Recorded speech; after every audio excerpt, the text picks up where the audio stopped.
ಕಾಂಗ್ರೆಸ್ನವರು ಸಾಮಾಜಿಕ ಜಾಲತಾಣದಲ್ಲಿ ದೇಶದ ಪ್ರಧಾನಮಂತ್ರಿಗೆ ಅಪಮಾನ ಅವಮಾನ ಮಾಡ್ತಕ್ಕಂಥ ಕೆಲಸವನ್ನು ಮಾಡಿದರು. ನರೇಂದ್ರ ಮೋದಿಯವರು 26 ಜನ ಮುಗ್ಧ ಅಮಾಯಕರು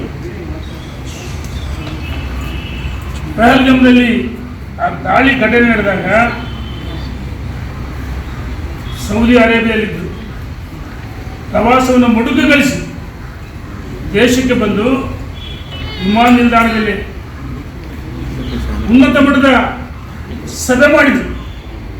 ರಕ್ಷಣಾ ಸಚಿವರು, ಗೃಹ ಸಚಿವರು ಕಳಿಸಿದರು, ಅಮಿತ್ ಶಾ ಮತ್ತು ವಿದೇಶಾಂಗ ಸಚಿವರು ಮತ್ತು ಹಿರಿಯ ಅಧಿಕಾರಿಗಳು ಸಭೆ ಮಾಡಿ ಯಾವ ರೀತಿ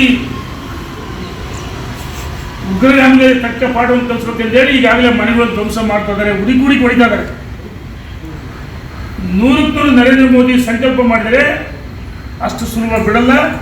ನಮ್ಮ ಭಾರತ ಮಾತೆ ಮಕ್ಕಳನ್ನ ಯಾರು ಆ ಧರ್ಮಪತ್ನಿ ಸಣ್ಣ ಮಕ್ಕಳಿಗೆ ಹತ್ಯೆ ಮಾಡಿಲ್ಲ, ಅದಕ್ಕೆ ಪ್ರತಿಕಾರ ದಾಳಿ ತೀರಿಸ್ತಾರೆ.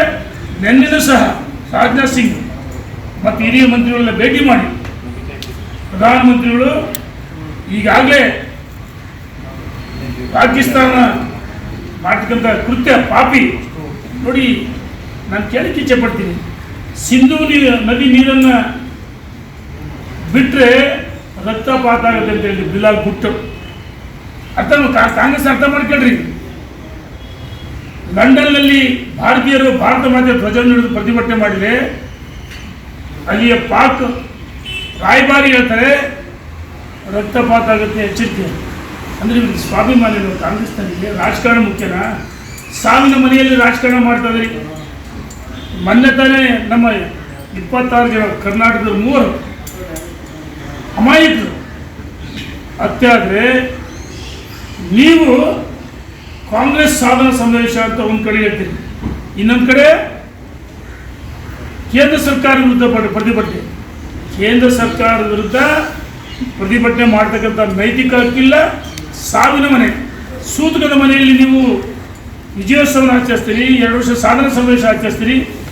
ನಿಮಗೆ ಭಾರತ ಮಾತೆಯ ಮಕ್ಕಳ ಬಗ್ಗೆ ಗೌರವ ಇಲ್ಲ, ಭಾರತ ಮಾತೆಗೆ ಅಪಮಾನ ಮಾಡ್ತೀರಿ. ಮುಖ್ಯಮಂತ್ರಿಗಳು ಹೇಳ್ತೀನಿ, 10 ಲಕ್ಷ ಘೋಷಣೆ ಮಾಡಿ ಸಾಲದು.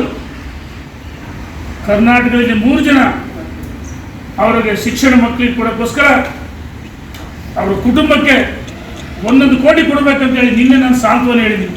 ಅವರೇನು ನಮಗೆ ಸರ್ಕಾರ ಹಣ ಬರ್ತದೆ ಜಾತಕ ಪಕ್ಷ ಅಂತ ಕಾಲು ಕುಳಿತಿಲ್ಲ. ಹೆಣ್ಮಗಳು ಇಡೀ ಕುಟುಂಬ ನೋವಿನಲ್ಲಿ ನರಳ್ತಾರೆ. ನಾವು ಸಾಂತ್ವನ ಹೇಳಿ ಇವತ್ತು ಸರ್ಕಾರಕ್ಕೆ ನಿನ್ನೆನೂ ಒತ್ತಾಯ ಮಾಡಿದೆ, ಮುಖ್ಯಮಂತ್ರಿಗಳಿಗೆ ತಲಾ 1 ಕೋಟಿ ಕೊಡಬೇಕು. ಏನು ಬಿಟ್ಟಿ ಕೊಡಲ್ಲ. 4 ಲಕ್ಷ ಕೋಟಿ ಬಜೆಟ್ ಅಂತ ಹೇಳ್ತೀವಿ, 80,000 ಕೋಟಿ 2 ವರ್ಷದಲ್ಲಿ ನಾವು ಬಡ ಜನರಿಗೆ ಕೊಡಿರ್ತೀವಿ. ಎಲ್ಲಿರಿ ಸ್ವಾಮಿ? ಗೃಹಲಕ್ಷ್ಮಿ ಹೆಣ್ಮಕ್ಳಿಗೆ ಬಂದೇ ಇಲ್ಲ, ಗೃಹ ಜೊತೆ ಜಾಸ್ತಿ ಮಾಡಿರಿ. ಶಕ್ತಿ ಬಸ್ಗಳೇ ಇಲ್ಲ ಗ್ರಾಮೀಣ ಪ್ರದೇಶದಲ್ಲಿ. ಯುವನಿಧಿ ಅಂತೂ ಸಕ್ಸಸ್ ಆಗಿಲ್ಲ. ನಿಮ್ಮ ಭಾಗ್ಯಗಳು ಬಡವರ ಮೇಲೆ ತೆರಿಗೆ ಆಗ್ತಕ್ಕಂಥ ಇದೇ ಭಾಗ್ಯ. ಹಾಗಾಗಿ ಮುಖ್ಯಮಂತ್ರಿ ನರೇಂದ್ರ ಮೋದಿಯವರು ಎಲ್ಲಿ ನಾಪತ್ತೆ ಆಗಿಲ್ಲ. ಈ ದೇಶದ ಭದ್ರತೆ ದೃಷ್ಟಿಯಿಂದ ಮತ್ತು ಪಾಕಿಸ್ತಾನಕ್ಕೆ ಯಾವ ರೀತಿ ಉತ್ತರ ಕೊಡಬೇಕು ಆ ನಿಟ್ಟಿನಲ್ಲಿ ಬ್ಯುಸಿಯಾಗಿದೆ.